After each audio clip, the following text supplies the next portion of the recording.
Okay, I want you to picture a scenario and be honest with yourself here because I have a sneaking suspicion this is going to land a little too close to home. All right, I'm listening. Set the scene. It's late, maybe 11:30, maybe midnight. The house is finally quiet. You've just closed your laptop. That that harsh blue light is finally fading, and your body just sinks into the bed. You are physically wrecked, done. But your mind, Oh, your mind is off to the races. it's worse than that. It's replaying that one kind of awkward thing you said in the 2 p.m. meeting. It's mentally drafting an email you're going to send at 6 a.m. It's reaching for your phone to check for notifications that aren't even there. Yeah. The phantom buzzing. It's this feeling of being still, but Yeah. inside you're just running through a maze with no exit. I think you just described the universal modern condition, that specific feeling of being tired but wired. Exactly. And usually we call this burnout, right? Yeah. Or maybe just, oh, I'm bad at sleeping. But what we're diving into today suggests there's a much more precise diagnosis for this. And it's not anxiety, not exactly, and it's definitely not laziness. No, it's a state called unfinishedness. Unfinishedness. That sounds deceptively simple. It does, but it's incredibly precise. Think of it as a kind of chronic psychic clutter. The core idea is that in our world, nothing ever really ends. Every conversation, every task, it all just lingers, like an open browser tab in your brain. Oh, wow. That open browser tab analogy, Yeah. that hits hard. I think I have 50 tabs open on my laptop right now, and my brain feels exactly the same. It's the perfect image, isn't it? Because even if you're not looking at the tab, you know it's there, it's humming in the background, it's eating up your RAM, it's draining your battery, your actual, presence, even when you think you're resting. You aren't really off, you're just on standby. Which explains why I can get 8 hours of sleep and still feel exhausted. My processor was running all night. Exactly. So our mission for this deep dive isn't just how to sleep better, it's bigger. We're trying to figure out how to close those tabs. We're looking at this, well, it's basically an ancient technology of closure. We're trying to stop one day from bleeding into the next. That is the goal, to create a clean break. So let's get into the mechanics of this ghost in the machine. I came across a term from Buddhist psychology that just nails this feeling, sakkara. Did I say that right? You did, yeah, sakkara. It's a foundational concept, and honestly, it's a bit complex. It covers a lot of ground. But for this, you can think of it as mental formations or volitional activities. Okay, let's unpack that for those of us who aren't monks. What does that actually mean for my Tuesday night anxiety? Simply put, the mind seeks completion. That's its default setting. So when you have an experience, a conversation, a conflict, whatever, and it isn't fully acknowledged or integrated, it doesn't just poof, vanish. It stays in the queue. It echoes. It creates what they call a karmic imprint. If you don't resolve it, it becomes this little ghost in the machinery of your consciousness, whispering doubts or regrets long after the moment is over. I see. So it's not just a memory, it's like active energy. There's a metaphor that I found really helpful to visualize this.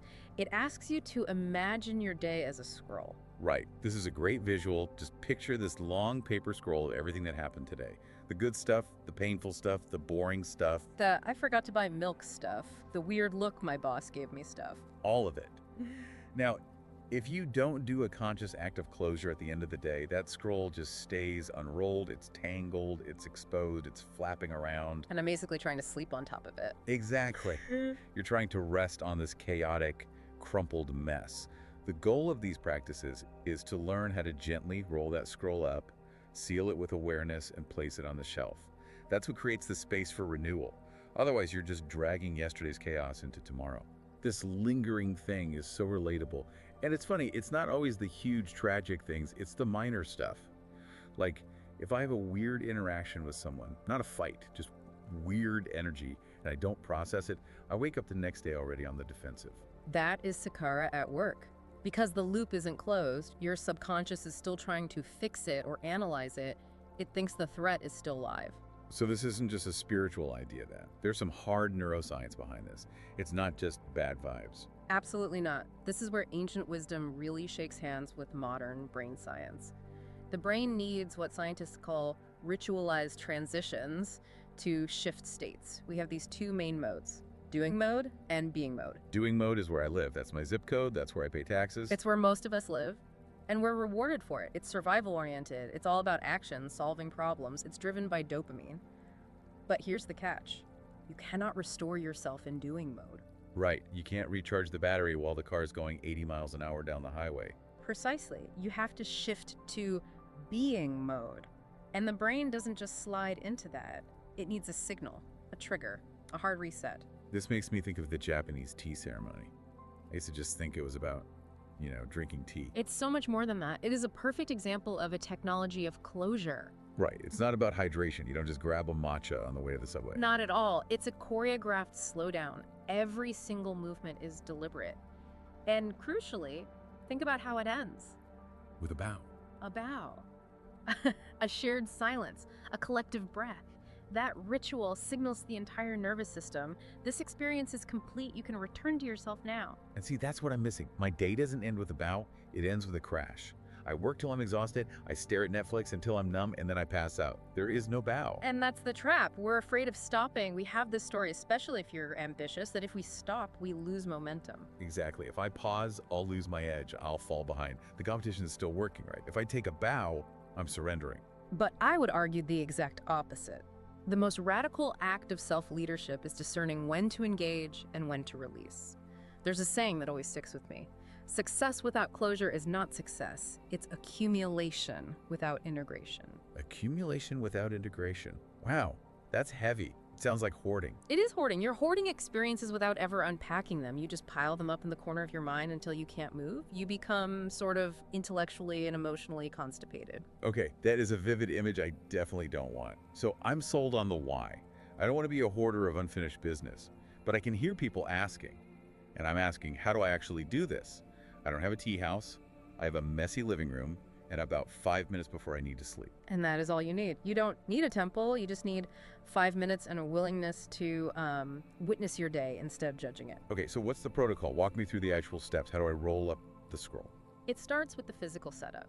And simplicity is key, but the environment does matter. Maybe light a candle. Or just sit by a window in the dark. Take 3 really deep breaths. You need to create a tiny physical boundary that just says, the rushing stops here. Okay. Breathing, candle. Got it. Creating the container. Then what? Then you ask yourself 3 essential questions, and the order is important. First question is about wisdom. What did I learn today? That seems positive. Why start there? It grounds you. It extracts value from the chaos. Even on a disaster of a day, if you learn something, you've transmuted it. You're telling your brain, this wasn't a waste. Okay. And question 2. The second question is about honesty. Where did I fall short of my values? Oof. Yeah, that's the one I'd want to skip. This sounds like a guilt trip just waiting to happen. Here's a list of all the ways I suck. I know, it feels that way at first. It really does, but it's actually the most important one. You have to think of it as sacred accounting. It's not self-flagellation. It's not about beating yourself up. It's just looking at the ledger. Okay, so give me an example. How do I do that without spiraling? So say you snapped at your partner because you were tired. You don't say, I'm a terrible person. You just say, I was reactive today because I was depleted. Okay, noted. So it's just acknowledging the data. Exactly. You acknowledge it so you don't have to carry it. If you don't acknowledge it, you carry that guilt subconsciously into tomorrow, and then you act weird all morning. You have to name it to tame it. Right. And the third question. The third is about intention. What quality will I embody tomorrow? And notice it's not, what will I achieve tomorrow? No, it is not, I will close the deal or I will clear my inbox. It's, I will embody courage or patience. You're shifting from outcome-based goals to character-based intentions. I really like the metaphor of a garden here. Yes, your mind is a garden. All day long, seeds are falling into it. Seeds of inspiration, weeds of resentment, stress. And usually we just let it all grow wild. Right. If you don't tend the soil at the end of the day, the weeds take over. This little ritual is just you as the gardener walking through. Okay, that bloomed, that withered. I need to pull that weed before it takes root.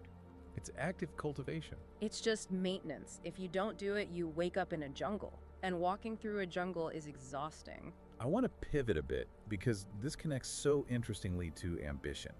I think there's this fear, especially in the business world, that if I get too zen, I'll lose my drive, I'll get passive, I'll just sit around smiling while my competitors eat my lunch. That's a very common fear. But let's look at history for a second. Have you heard of Anathapindika? The name rings a bell, but you should probably refresh my memory. He's this fascinating figure in Buddhist history because he just breaks the stereotype. He wasn't a monk living in a cave. Okay, so not meditating on a mountaintop all day? Not at all. He was a wealthy merchant. I mean, we're talking about a guy managing vast estates, complex finances, huge social obligations. He was a busy, successful man, the equivalent of a modern tech CEO. But he had a routine. Every single evening, he would review his actions. Was I generous? Did I act with integrity? Did I care for people? And the whole point is that his success wasn't despite his spirituality. His success was because of it. Because he wasn't leaking all that energy. Because he had what you could call integrity of attention. Now think about that in a modern context. If a CEO closes their day by reviewing not just quarterly results, but the tone of voice they use in a meeting. That's a whole other level of leadership. That's EQ right there. It is. If a parent reflects, was I actually present with my kid or just in the room? That builds trust. If an investor can make decisions from wisdom instead of fear because they cleared their emotional cache the night before, They make better bets. They're not reacting to yesterday's anxiety. precisely. And this goes right back to the neuroscience. This kind of practice strengthens the prefrontal cortex. That's the CEO of your brain, decision-making, emotional regulation, long-term planning. So closing your day isn't just spiritual hygiene, it is a literal executive function upgrade. So by taking 5 minutes to roll up the scroll, you are actually making yourself sharper for the next day. You're not just feeling better, you're performing better. You are clearing the RAM so the computer runs faster tomorrow. It is a competitive advantage. Okay, let's go a layer deeper. Because there's a turn here that I found really profound and honestly a little startling. It moves from productivity to something much more existential. This idea of sleep as a rehearsal. Yes. This touches on the Tibetan concept of phawa, which is the transference of consciousness. In these traditions, sleep is viewed as a little death. It's a rehearsal for the end of life. Which, I mean, it sounds morbid at first. To have a nice sleep, it's like dying. Not exactly a comforting bedtime thought. It can sound that way, Yeah. but it's actually incredibly life-affirming when you sit with it. Think about it. Both sleep and death are these thresholds where the self, your ego, your job title, your worries, your LinkedIn profile, it all dissolves. You can't take it with you into deep sleep. So the idea is that closing the day is like practicing dying to the old self. Exactly. You are consciously letting go of the reactive, anxious version of you that existed today, so that a wiser self can emerge at dawn. If you don't die to today, you can't be reborn tomorrow. You're just a zombie version of yesterday, carrying around the same old stuff. And it's a biological reset too. It is. We know neurobiologically that deep sleep clears metabolic waste from the brain. It resets emotional circuits. But, and this is the fascinating part, that reset only happens effectively if the mind isn't haunted by these unresolved loops. If you go to bed clutching that scroll, the brain can't fully wash itself clean. There's also this beautiful ritual you mentioned, the dedication of merit. Tibetan monks do this. May all beings benefit from this practice. Right. And at first, for someone just trying to get ahead in their career, that might sound, very religious. Yeah. But when you unpack it psychologically, what's actually happening there? It's the ultimate release valve for the ego. Think about the pressure we're under. Did I do enough? Was I good enough? Did I succeed? It's this constant internal performance review. It's all I. It's exhausting being me. But when you end your day and say, I offer the merit of this day outward, or may my work serve others, you loosen that grip. You're saying, I did my best, and now I release the result to the world. It stops being all about you. It aligns you with purpose. It transforms ambition, which is often about me getting things into alignment, which is about me serving something. And paradoxically, that's where the anxiety just drops away, because you're not chasing an outcome anymore. You're embodying a principle. I had this realization thinking about all this. It totally shifts the definition of success. We think success is hitting the milestone, right? Getting the promotion, buying the house. But this suggests that success is actually about how completely you can let go. That is the core shift. Can you let go of the win? Can you let go of the loss? Which is terrifying for a control freak. It is, but what's the alternative? If you can't let go, you're never fresh. You're always carrying yesterday. You become brittle. You become old, spiritually speaking. So to wrap this up, let's leave everyone with an image. The lotus flower. Ah, the classic symbol. The lotus blooms in muddy water, but the flower itself remains unstained. And the mud is The mud is your life. It's the stress, the deadlines, the difficult emails. We are not trying to get rid of the mud. We're not trying to escape to a mountaintop with no Wi-Fi. We need the mud. The mud is the nutrient, but the ritual of closing is what allows us to bloom out of it instead of drowning in it. I love that. The mud isn't the problem, it's the fuel, but only if we know how to process it. There's a final thought I want to share that really stuck with me. To end well is to begin again, not from lack, but from wholeness. That's the key. Most of us start our day from a place of lack. We wake up already feeling behind, feeling like we owe the world something before we've even brushed our teeth. We wake up in debt to our to-do list. But if you close the day properly, if you seal that letter and put it away, you start the next morning from zero, in a good way. You start from a place of pure possibility. So here's the challenge for everyone listening, and for myself, honestly. I am going to try this tonight, no excuses. I hope you do. It's 5 minutes. Tonight, when you're done, don't just slam the laptop shut. Don't just pass out on the couch. Take the time. Light the candle, ask the questions. What did I learn? Where did I fall short? What will I embody tomorrow? Fold the day like a letter and seal it. And see what it feels like to actually be finished. It might just change everything. That's it for this deep dive. Go roll up your scrolls. Yep. See you next time.